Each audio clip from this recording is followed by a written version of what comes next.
Back in 2017, scooting around the internet, I started looking back into the Mazda Rosa pickup trucks that had these body kits on them that made them look like a Ferrari Testarossa. And the mini trucking craze is back in full force, but all the vintage mini trucks that had fun names like the Phantom or I don't know, Low Life or something, people are always looking for the original mini trucks. So these started coming back around where you would find this Mazda Rosa pickup truck that looked like a Ferrari Testarossa, but it's dying out in a field somewhere. And I was like, man, those are cool. I remember when they were kind of gaudy, but everything has to do with mini trucking's gaudy anyhow. I started looking into some, and I contacted my buddy Rusty, and he's got a couple of them. And there's a Truxerosa page on Facebook, and they lots of help. And every once in a while, one will pop up for sale. And I'm like, man, all right, let's see. If you roll into Radwood, like you would own that place if you had one of these things. And if they had the vintage stereo and all that stuff. So as I'm rolling into almost 50 years old, I was like, man, let's start digging out some of the stuff that I either wanted as a teenager or a young adult, and it had to be this Mazda Rosa, Truckster Rosa pickup truck. But then, like I said, in 2017, there was one Toyota that was dressed up like a Ferrari, and you could tell that this wasn't a kit or it wasn't something off the shelf. Someone handcrafted this thing and it was just done right. But for some reason, it was in the Villages retirement community there in Florida. Every once in a while, it'll pop up on like sick trucks or something, and they'll post it on Facebook and it'll do the rounds. But the pictures are the pictures that I saw from 2017. There was nothing updated, and I had no idea where this truck was. But you could kind of see the address on the guy's house and kind of had an idea where it was. So I kind of junior stalked him out, and I was like, "Man, what's this guy? Who built this thing?" But I realized it was a senior citizen that they had. He was the second owner of this truck, and they had recently either taken his driver's license away or he just got too old to drive. But he's a super nice guy, and I was like, man, what happened to this truck? Like, if you can't drive anymore, where's it at? And it ended up at the RV swap shop of all things, and it was in pretty good condition until it ended up at the RV dealership. And it started kind of falling apart, and the passenger side window hadn't been in it in a couple years, and they had, of course, the go-to trash bag. And there was pictures from all the mini truck guys that would ever catch it out in the wild of this old timer driving it, and he kind of bumped the front bumper cover off it a little bit.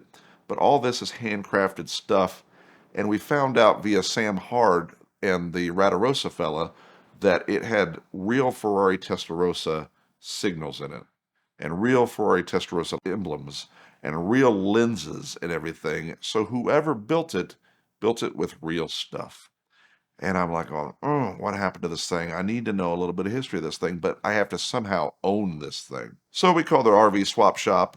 At about the same time I became interested in it, they put it on Facebook Marketplace because maybe my offer may have been a little bit low. And so they dropped it out there, and I said, I will give you $2,000 more over your asking price, 3,000, whatever you want. I just need to acquire this thing. We came to a price on it, and my buddy Charles Phelps lived probably within 40 minutes of it, raced over there, picked it up, acquired it, and now I own the Enzo Yoda, the Toyota Rosa, whatever we're going to call it. But I then posted photos of it coming back to Indy, and there's pictures of it from '07. And I'm like, all right, so let's do the math. I had first seen it in 17, and it's all in and around Florida. We're in the same Florida license plate. And then I'm like, okay. And then they had pictures of it at a Home Depot with it on hydraulics with the front end, but the front thing's knocked off of it. And I'm like, what happened to this truck? So the only thing I know about it is that it was built by an Asian gentleman that owned a karate studio or a dojo or something.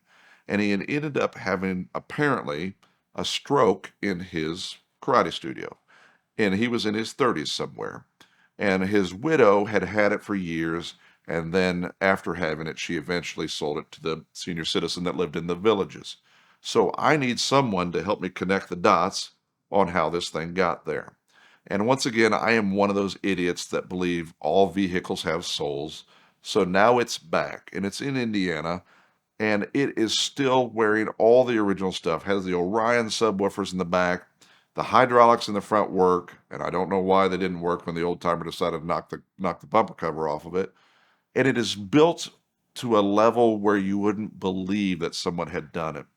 The box in the back that holds the battery, there's a trap door, and the trap doors are finished. All of the insides of the wheel wells have wheel wells in them. Everything is done to a fit and finish that's incredible, but the kit does weigh a lot, but it is a one-off something. So someone had to build this thing. The fenders are custom, the front bumper is custom, but it's all made with Ferrari parts. And it is simply a 5-speed 1985 Toyota SR5 pickup truck. It has every option you can get on it, including cruise control and a factory sunroof, but it is powered by a whopping 22RE 4-cylinder, and it has tires in the back end that are bigger than my hand. Do you make it performance? Do you turn it back into the mini truck craze? And the Radwood scene and the 80s and 90s car shows are just the funnest things on earth. If you don't go to Radwood or if you don't go to a Vice City show, you don't know what you're missing.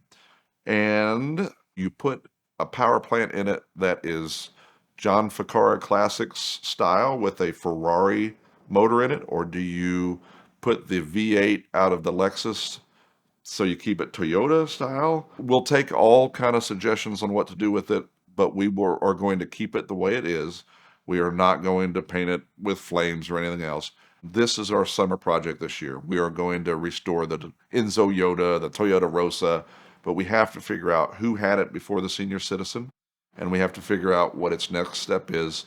And I mean, I've even talked to Jared Pink to see, because he's our go-to Toyota guy, to see if it was time to put a Beams motor in it, to put a V8 Toyota motor, or as Mr. Ficarra says, it's time for the Ferrari truck to have a Ferrari engine.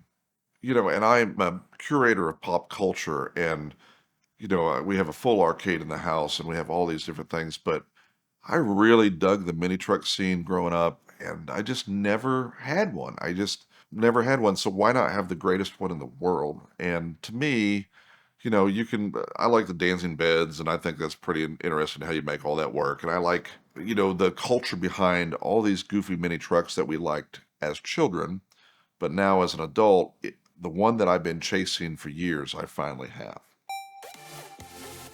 Right now, I need you to check out Auto Tempest at the link in the description below to find whatever car you're searching for. They make Car Trek possible, and they've been a supporter of VINwiki for the last 4 years. So please check them out now to find your next car and support them for supporting us.